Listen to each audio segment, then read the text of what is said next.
Welcome into another edition of Valpo Sports Night. I'm Drew Taylor. Joining me today is Mike Targonski, General Manager of WVUR, and Sam Zucker for the first time. He's a Sports Information Assistant for VU. Guys, first question now. The Crusader women's basketball team scored 60-plus points for just the fifth time this season over a win on Cleveland State. Sign of things to come down the stretch? Unfortunately, gentlemen, as much as I like to see our Valpo girls win, it's not a sign of things to come. It was great they pulled down 50 boards. That's something we're not used to seeing from them, but they still only shot 37% from the field, and they had 20 turnovers. You're not going to win a lot of ball games like that. And it was against Cleveland State. I was at the game when Cleveland State was here. Not a good ball club. They have one girl that's averaging, 20 and 10, but, I don't think this is a sign of things to come. At 6-16 at this point, you're just playing for pride, and it's a little too late in the season for that. I agree with it being a little too late. It's a tough road trip coming up for them, going to Green Bay. They're towards the end of their conference season. And really throughout the year, they've been really consistent in terms of getting around 68 points a game, giving up around 75 or so. Everyone gets that game and, here and there. And I think that might have been the case. And really, the depth of this team, I think, is what kind of, hurts you if you go on throughout the season and as you look forward, is, they played 6, 7, 8 players at a time. And it really kind of, puts a damper on what you want to do. Offensively, you have 2 players sitting out right now, Stephanie Lang and Betsy Adams, who are big-time contributors. Mallory Ladd left the program, and you're kind of just stuck with what's there. And Ashley Varna's been playing her heart out all year, and it really showed with 26 points that night. But I don't know if there's much to build on from here, especially with the season winding down. Now, you mentioned the depth. Is it a Coach Keith Freeman issue at this point, or is it a lack of depth due to injuries, so forth? I don't think you really put a finger on it. Obviously, the Mallory Ladd thing, leaving the program, was a real big. Yeah, it hurt. Especially because she was going to contribute a lot of minutes either in the starting lineup or off the bench. Injuries, they come every year. Everybody gets an injury bug here and there, and I don't think you really pinpoint one exact thing that you can put everything on. I wouldn't say injury bug. We have an injury plague. We have 6 girls that are hurt right now that can't play. So, Freeman's working with what he's got, and, with only 7, 8 healthy girls, there's only so much you can do. You got girls like Laura Richards playing 38 minutes a game, and other girls playing 30-plus minutes, and they're going to get tired towards the end. And it's got to be hard only with those numbers and that depth. Quickly, Keith Freeman has 1 more year left on his contract. Does he stay beyond that? Valpo really, I don't think, has the money to fire a coach with remaining money and still pay somebody else. I think at the end of his contract, we're going to find a new one. It's been some years now since we've been good. Yeah. All right, let's switch gears now to the men's program. 2 big wins for the men's team last weekend over Detroit and Wright State. The Brown and Gold will now head to Cleveland State Thursday. Chances the Crusaders will win the regular season and host the Horizon League Championships. I'm giving them about a 60% chance right now, and that going up based on what happens against Cleveland State. Obviously, it's a really big matchup. They struggle on the road. Yep. They beat Cleveland State at home. So looking at it down the road, they've won some big games on the road this year, though. Butler, Milwaukee. Those are places that they have a hard time. Everybody has a hard time winning in. And if you want to be successful in the Horizon League, you have to win on the road. Big test for them against Cleveland State. If they get past them, they can't overlook Youngstown, but then a pretty easy road trip or homestand when they get back from that. Yeah, like you said, this weekend means everything. A sweep this weekend would pretty much mean a number 1 because, boy, we got to beat you. We're going to beat Loyola and UIC. Right. But, we've seen in the past, our boys like to drop the ball when it comes on the road, and it's Bryce's job to keep them focused, keep drilling them. Because, we've seen it before. We lose one game, and then we come in to a Youngstown State-type team, and then, we don't play as well as we can. Hypothetically, if the Crusaders don't host the tournament, do you have confidence of them going on the road, let's say it's at Cleveland State, and running the table and making it to the NCAA tournament? Do you see it happening on the road? I think they could win on the road at Cleveland State. In the early rounds, I think when you get to the Milwaukees and the Cleveland States, those are going to be the tough matchups because you're not used to the environment. And the tournament, it's kind of a different ballgame. Anybody could win out. Anybody could take a run at it and stuff. I tell you, even though they hosted, I don't think many people in Milwaukee thought Milwaukee and Butler were going to make it out of the Horizon League final a year ago. So it's really tough to kind of judge going forward. But if they are on the road against Cleveland State, I think they might get into a final match against a bigger team, and that might hurt them. Yeah, it just depends on what their seed is going into the tournament. If they're a top 2 seed, they get that double bye. That's huge. 2 games, you're going dancing. Right. Yeah. So I think it all depends on that. But it's up in the air. Who can say? Quickly, any chance of an at-large bid if they don't win the tournament? Let's say Heartbreak City, final game. Any chance? Maybe. I think just what helped them was early on in the season, it was when they were in the mid-major top 25, their RPI was really high. I think that's the only thing that would save them looking forward. Well, the other side of that coin is the losses to IUPUI and IPFW. I mean, I think there's no chance we get it. NIT is a huge possibility, but if we don't win a Horizon League tournament, there's no way we're getting an at-large bid. All right, guys, I want to talk about a specific player now, and Richie Edwards. He's been very impressive the last 2 games, combining for 32 points. Has he finally acclimated himself to Bryce Drew's system? I think it's a little too quick to say he acclimated himself 2 games, but throughout the season he's averaging 8.9 points a game, and that's great. It's a different role for him. He had to get adjusted. At his junior college and for his national team, he was a star player.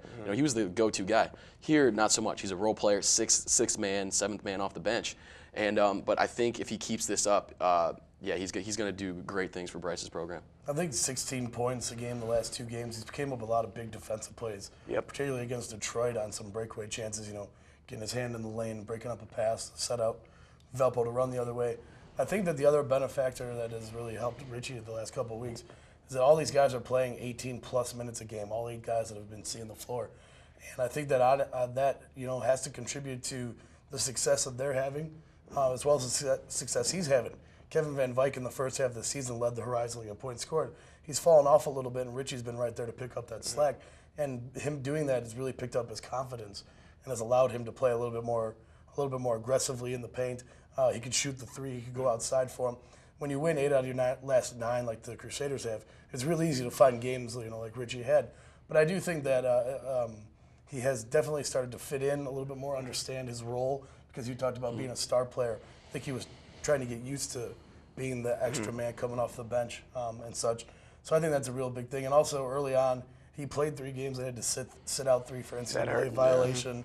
We did go 3-0 that weekend, though. Right. I mean, big weekend for him. But getting back in the lineup, had a couple of bumps getting there, and now he's getting the playing time. Now, attitude has come into question a little bit. Sam and I were at the Milwaukee game when he got 2 quick technicals in a matter of 5 minutes.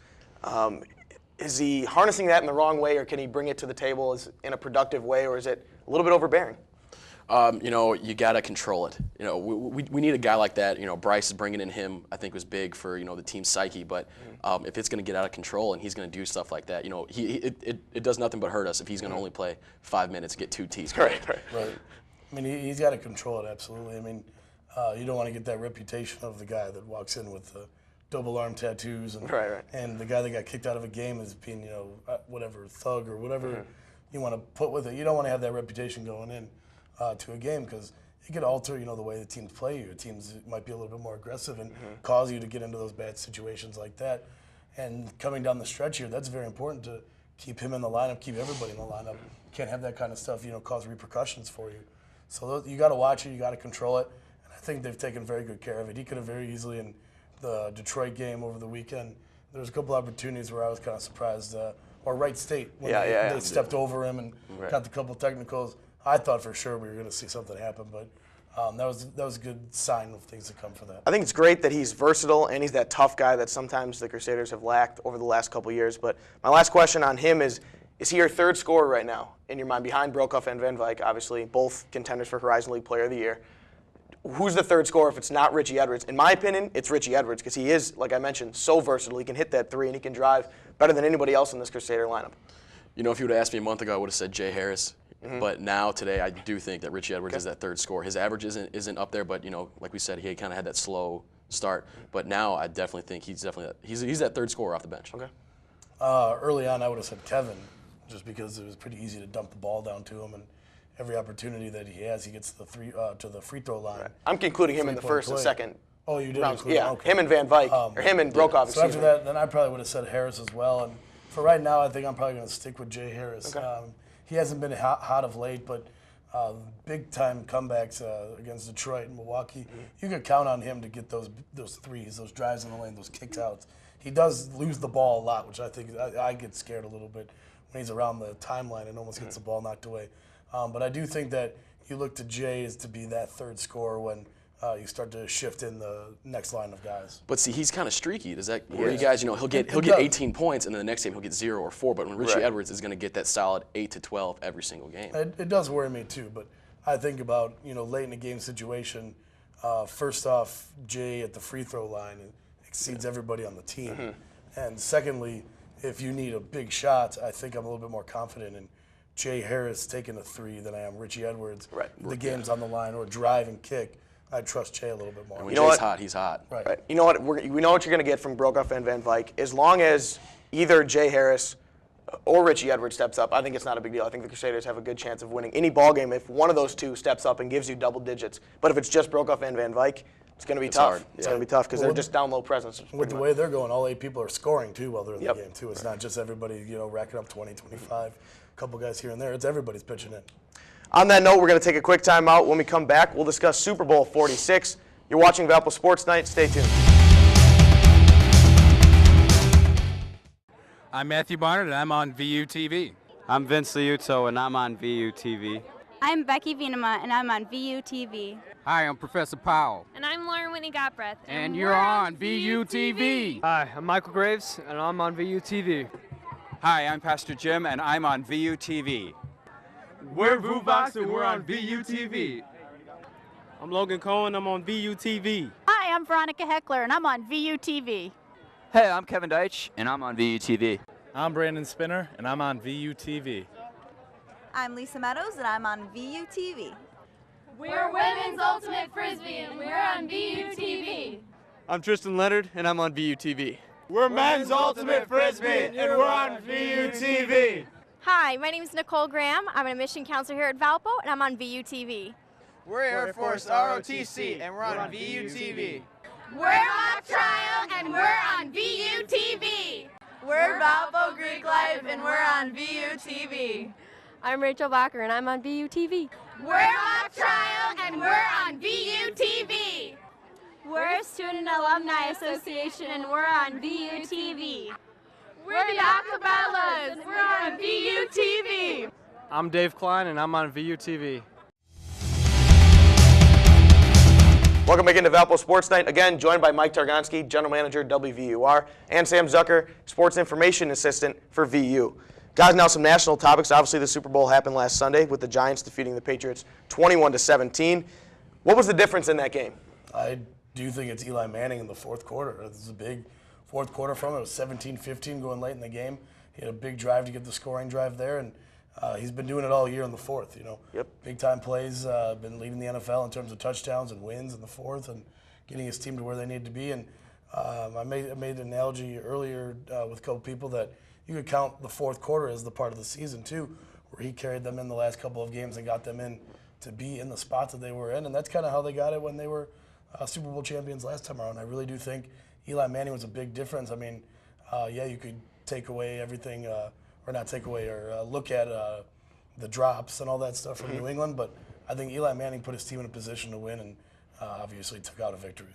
The big thing about that game that I think people are overlooking is the predictability of the Patriots. They ran 71 plays on Sunday, and only 17 were rushing plays. So, the Giants, you guys know, have a great pass rush. If you know that, 4 times out of 5, they're gonna, throw the ball. You throw your pass rush out there, and you can see from that Blackburn interception, Brady getting pressured a lot. I think that made a huge difference. Both good answers. I'm going to go with the Patriots' lack of a deep threat. I mean, at this point in the offseason, they do have 4 picks in the first 2 rounds. They're going to have to address that because at some point, 7 and 8 yards to Wes Welker every passing play is not going to get the job done. I mean, Eli Manning had those big play weapons in Manningham, and Cruz and those types of players. Patriots flat out didn't have it.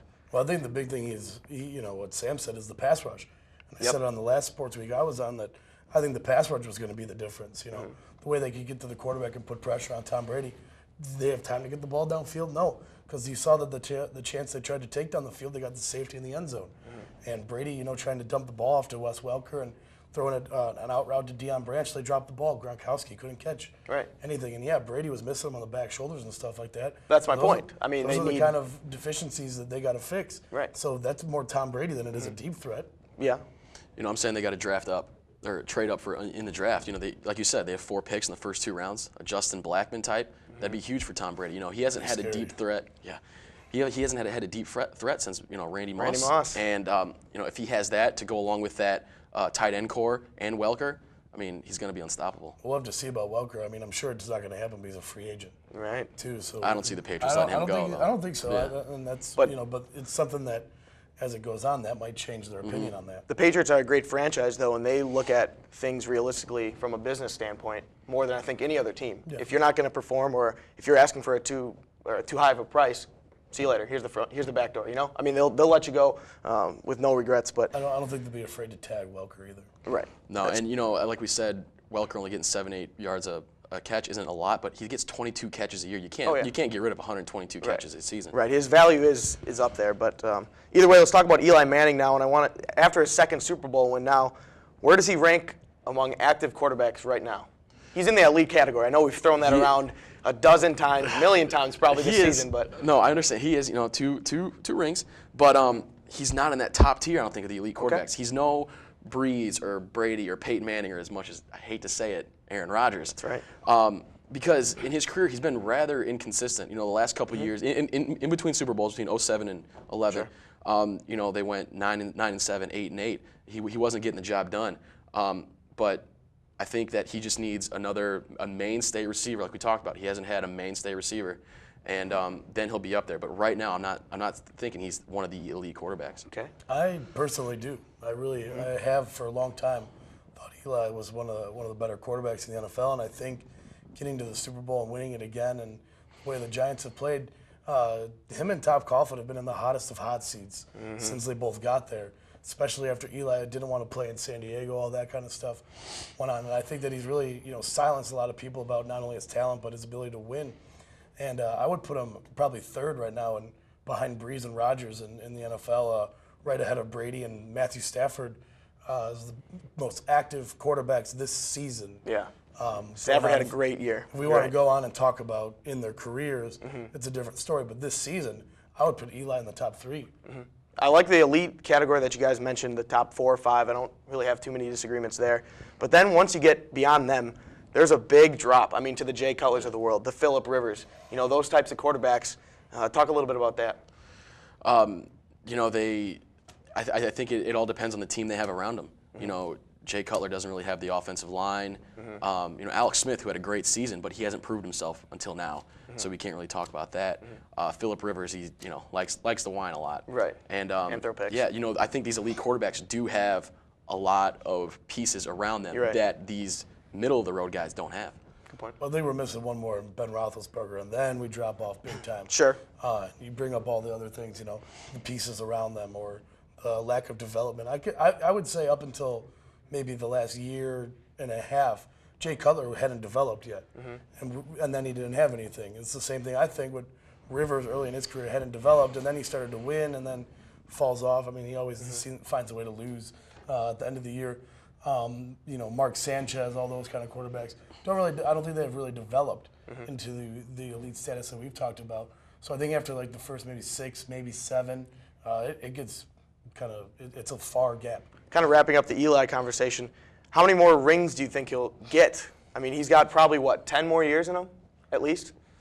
I don't know about 10, but we'll see. 8, 9, 10, something in there. How many more rings do you think he can win? The neck injury isn't hereditary. Eli, I'm talking about. Yeah. He said hereditary. Yeah. But I don't know. I think they're going to do the same thing that they did before. They're going to have 3 or 4 years where they drop off, and then Coughlin and Manning going to be in the hot seat, and then they're going to realize, time to get our stuff together. Then I think he'll get 1 to 2 more. Okay. I would say 1 more. I agree with you guys. I think it's going to be 1 to 2, no more than that. But on that note, we're going to take one final timeout. On the other side, we'll talk about the NBA All-Star Game, as well as the best team in college basketball. You're watching Valpo Sports Night. Stay tuned.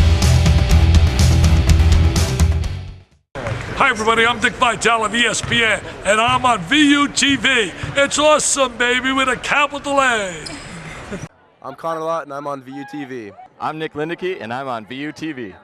I'm President Heckler, and I'm on VUTV. I'm Jeff Lang, General Manager of WVUR, and I'm on VUTV. We're the Career Center, and we're on VUTV. I'm Mitch Dunham, and I'm on VUTV. Hello, I am Jeremy Kaywood, and I'm on VUTV. I'm Jonathan Johnson, and I'm on VUTV. We're Sigma Phi Epsilon, and we're on VUTV. Hi, I'm Claire Flesh, and I'm on VUTV.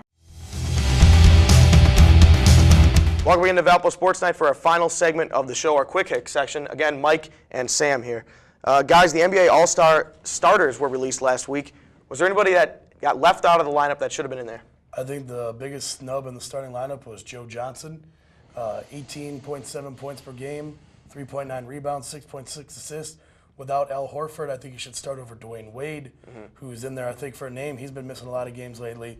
He has the pieces around him to help. I think Joe Johnson has proved he's one of those underrated superstars, a really quiet superstar. And I think his numbers are showing it. The success Atlanta's having is showing it without one of their star players. And I think he should have gotten a nod in the starting lineup. Okay. The only big issue I have is Kevin Love not starting over Andrew Bynum. Love's averaging 25 and 13. Bynum's only 18 and 12. But as you guys know, it's a fan vote, and Love doesn't play in a big market. Right.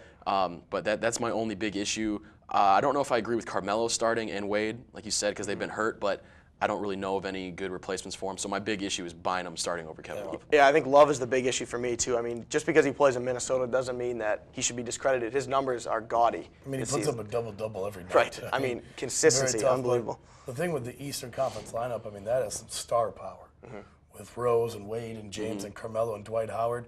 And, I mean, those are the type of things, the fan vote gets you in is those kind of names and stuff. And that's the recognition factor we've been talking about is Blake Griffin and Kevin Durant, I think, single-handedly deserve the starting jobs in the front court. Two of the best players in the NBA. Make an argument for Durant to probably be the best player in the NBA. And then, Love, Bynum, LA dominated the All-Star sweep there with Kobe and Paul and Griffin and Bynum, so it's tough. I want to now, guys, switch gears a little bit and talk about Rangers outfielder Josh Hamilton. Was recently spotted at a bar having a few drinks. Obviously, if this was anyone else, not a big deal, but since it's Josh Hamilton, knowing his history with drug and alcohol abuse, is it a big deal in your minds, or is this just mindless chatter in the offseason? I think this is just them trying to find something to talk about. Okay. So what? If he's going to the ballpark and producing, he's putting up his 320, 35 home runs a season. Who cares what he does in the offseason? Right. Let him have a few. If I was him personally, I would have gone to a liquor store, got a six-pack, and went home. But I don't see it being a problem. Okay. I kind of do, just because of the publicity that he created for getting over that hump and all the things that he's kind of said as to be opposed to the guy of the past, and he's a different being now and all that kind of stuff. And I think it might worry a little bit about they changed his press secretary or whoever's in charge of being his buddy or mentor or whatever. They changed the guy immediately right after the incident happened. So I think that raises a little bit of a red flag, shows a little bit more concern, especially because he is one of the elite players in the NBA or in the MLB. I would hate to see him go back to his old ways. My only issue is with the bar. I mean, if you're a local bar in that area, Josh Hamilton when he walks into a bar. You know his face. Right. Why serve him? I mean, is it really worth the business for 3 or 4 beers? Is it really worth it, though? No, because then people are going to be there. They're going to text their friends. They're going to come over. It's going to be a great night. They're not the ones that invested in Josh Hamilton. You're right. That's why the Rangers hired a buddy. Right.